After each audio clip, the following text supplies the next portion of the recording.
7:48 wato agogon Najeriya birnin tarayya wanda ya daidai da karfe 8:30 wato agogon Mali, Nijar da kuma Burkina Faso tarayyar IAS. Masu kallon mu da sauraron mu ne naku Shuta shugaba uban gwamnati dan jaridar da bai da albashi matakaicin zango da'irar birnin Niamey da kewaye. Sai ku baje tuburkai don jin cikakkun labaran duniya kamar yadda suka zo mana kamar yadda muka saba. To madalla, a cikin shirin namu ne yau za ku ji cewa inda muka tattauna da wata matashiya a birnin Niamey a unguwar Bukoki wadda ta shahara wajen soya kwaɗi da kuma saida su cikin hikima. Matashiyar Lami Farfela mai kimanin shekaru 30 ta bayyana mana ra'ayinta da kuma irin kalubalen da suke fuskanta wajen soya kwaɗi. Ga kaɗan daga cikin tattaunawa da muka yi, ta buƙaci na saka yi hotonta a cikin faifan bidiyon.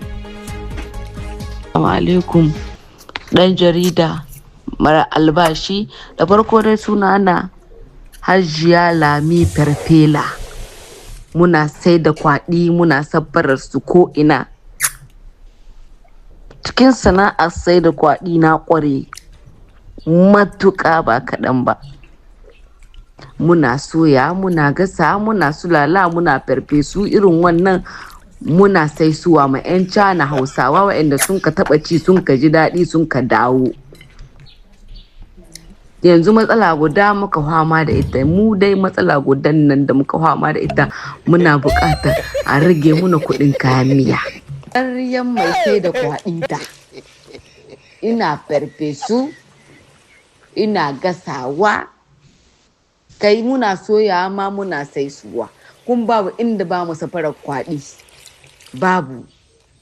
To yanzu mu abu guda muka nema ɗan jarida mara albashi, muna so a rage muna kuɗin kayan miya, shi kaɗai muka da bukata ga yanzu, shi kaɗai. Allah shi ƙara basira kuma da nisan kwana ɗan jarida mara albashi, Allah ƙara ƙoshin lafiya. Na gode. Saƙon ganau ina so ka tura shi ko ina shi tahi. Awo. Na gode. Hajiya Lami Farfela kenan wadda ta shahara wajen yin farfesun kwaɗi daga Bukoki a jamhuriyar Nijar. Ni kuma na ku Shuta shugaba uban gwamnati da na rubuta na kuma gabatar, ɗan jarida marar albashi. Sai kuma ku tarbe mu a makon gaba.